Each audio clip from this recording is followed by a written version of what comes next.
Friends, हमारे मन भावन कहानियों के चैनल में आपका बहुत बहुत स्वागत है। आप हमारे इस चैनल पर हिंदी के प्रसिद्ध लेखक और लेखिकाओं की कहानी, नाटक, उपन्यास आदि आप सुन सकते हैं। तो आप सुनने के लिए हमारे चैनल को सब्सक्राइब भी कर सकते हैं। तो फ्रेंड्स, आज मैं संवादहीन कहानी लेकर आई हूँ जो कि शेखर जोशी की है। तो चलिए अब मैं इसको शुरू कर रही हूँ। संवादहीन कहानी। गहरी सांस लेकर ताई कहती है, भगवान कैसे नैया पार लगेगी।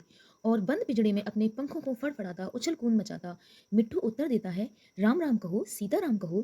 ताई दोहराती है, सीताराम सीताराम। ताई और मिट्ठू, मिट्ठू और ताई। अब यही दो प्राणी गांव के बीच में स्थित बड़े घर में उस सूने खंडहर में एक दूसरे को सहारा देने के लिए रह गए थे। ताई ने अपने जीवन में अच्छे दिन भी देखे थे। पूत, परिवार, बहू बेटियां, नौकर चाकर, गाय ढोर, क्या नहीं था बड़े घर में। देखते ही देखते क्या से क्या हो गया। बहू बेटे गांव का मुंह छोड़कर शहरों के होकर रह गई। बेटियां अपने अपने हाथ पीले कराकर अपनी गृहस्थी में रम गई। किसके भरोसे कारवार संभलता। धीरे धीरे सब पराए चले गए और सब कुछ दूसरे के हाथों में चला गया। जब खेती बाड़ी नहीं रही, कारोबार नहीं रहा, तो नौकर चाकर किस दम पर टिकते। अपनी अकेली जान के लिए ताई 2 जून का 1 जून चूल्हा फूंक लेती। व्रत उपवास के बहाने चौका चूल्हा टाल जाती। पेट की समस्या उनके लिए भी कभी समस्या नहीं रही, पर सूने घर की भाई भाई जैसे उन्हें काटने को दौड़ती थी। भला हो गणपत का, जिसने ताई के सूनेपन को सहारा दे दिया था। वह न जाने कहां से एक प्यारा सा पहाड़ी तोता ले आया। ताई की सारी ममता मिट्टू पर बरस पड़ी। वह रात दिन मिट्टू को लेकर ही बेचैन रहने लगी। जो ताई अपनी खातिर चूल्हा जलाने में आलस्य कर जाती थी, वही अब नियम पूर्वक मिट्टू के लिए दाल भात बनाती। मिट्टू के वक्त बेवक्त के तकाजों के लिए रोटी बचाकर रखती।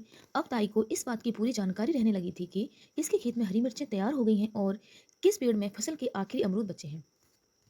कुशाग्र बुद्धि छात्र की तरह मिट्टू ताई के पढ़ाई पाठ को न केवल हूबहू दोहराता, बल्कि 2 बार सुनकर याद भी कर लेता। और वे मौके ताई के सवालों का सटीक उत्तर दे देता।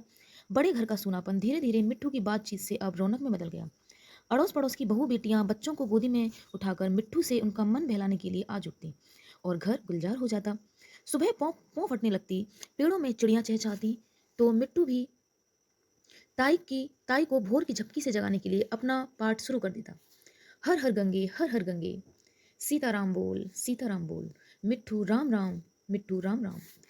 ताई अचकचाकर उठ बैठती, लाड़ से मिट्टू को निहार कर आशीष देती, जीते रहो बेटा, जुग जुग जियो। और मिट्टू भी बदले में अपनी बुजुर्गी दिखाकर कहते, खुश रहो खुश रहो। ताई निहाल हो जाती। वृद्धावस्था का शरीर और उस पर नई गृहस्थी का भार। काम काज से थककर ताई जब कभी पिंजरे को बगल में रखकर सुस्ताने लगती, तो अनायास ही मिट्टू से सवाल कर बैठती, मिट्टू अब कैसी कटेगी। और नौजवान मिट्टू ताई के बुढ़ापे का सहारा बनकर दम खम के साथ उन्हें दिलासा देते, कटेगी कटेगी कटेगी। ताई के थके शरीर में प्राण लौट आते और तब उस अलस दोपहरी में ताई मिट्टू को अपनी राम कहानी सुनाने लगती। वैभव और सत्ता के बीते दिनों की गाथा। काल की अतल गहराइयों से झांकता एक एक चेहरा ताई को नए नए प्रसंगों की याद दिला देता। जमींदार जमींदार साहब का रोविला चेहरा, उनके उपकार से दबी प्रजा के अनगिनत चेहरे, वे हाथी, वे घोड़े, वे खेल तमाशे, वे ब्याह शादियां, तीज त्योहार, जन्म और मृत्यु पर्व के वे भोज, वे दावतें। जमींदार साहब के दरबार की रौनक, उनकी गुणग्राहता और उनकी तुनक मिजाजी, उनका गुस्सा, उनके इशारे पर मर मिटने वाले लोग। ताई घंटों तक मिट्ठू को अपनी जीवन गाथा सुनाती रहती और वह अपनी गर्दन टेढ़ी कर कभी धैर्यवान श्रोता बना रहता और कभी अपनी समझ के अनुसार बीच बीच में कुछ टीका टिप्पणी कर देता। ऐसा नहीं कि ताई और मिट्टू का संवाद हमेशा प्रेमपूर्ण ही रहता।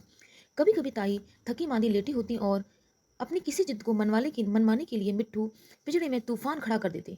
पानी और दाने की कटोरियों को जानबूझकर उल्टा देते, तो खींच कर ताई कोसती, मेरी जान खाने को आ गया है, मर जा। और मिट्टू भी उतनी ही खींच के साथ हमला बोल देते, मर जा मर जा मर जा। फिर मान मनोबल का दौर चलता और ताई और मिट्टू की दुनिया पहले की तरह प्रेम से चलने लगती। ताई को घड़ी भर के लिए मिट्टू का वियोग सहन नहीं होता। कभी कभार गांव में थोड़ी देर के लिए भी न्योते बुलावे में जाती, तो 10 बार खिड़की दरवाजों की सांकलें टोह कर देखती। कंजूस के धन की तरह मिट्टू को छुपाकर रखती और जल्दी लौट आने का दिलासा देकर देहरी के पांव बाहर निकालती। लेकिन एक संयोग आ पड़ा कि ताई धर्म संकट में पड़ गई। इस लोक में ताई ने बहुत ऊंच नीच देख लिए थे, अब कभी कभी परलोक की चिंता भी मन में घर कर जाती। गांव के कई लोग कुंभ स्नान के लिए प्रयागराज जा रहे थे। अच्छा साथ बन रहा था।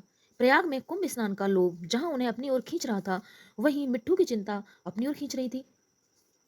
हंसी हंसी में किसी ने सलाह दी, ताई मिट्टू को भी साथ ले चलो, उसे भी गंगा स्नान करा देना। किसी दूसरे ने टोक दिया कि रेलगाड़ी में उसका भी टिकट लगेगा, आखिर वह भी तो बोलता बतियाता प्राणी है। ताई पेशो पेश में पड़ गई।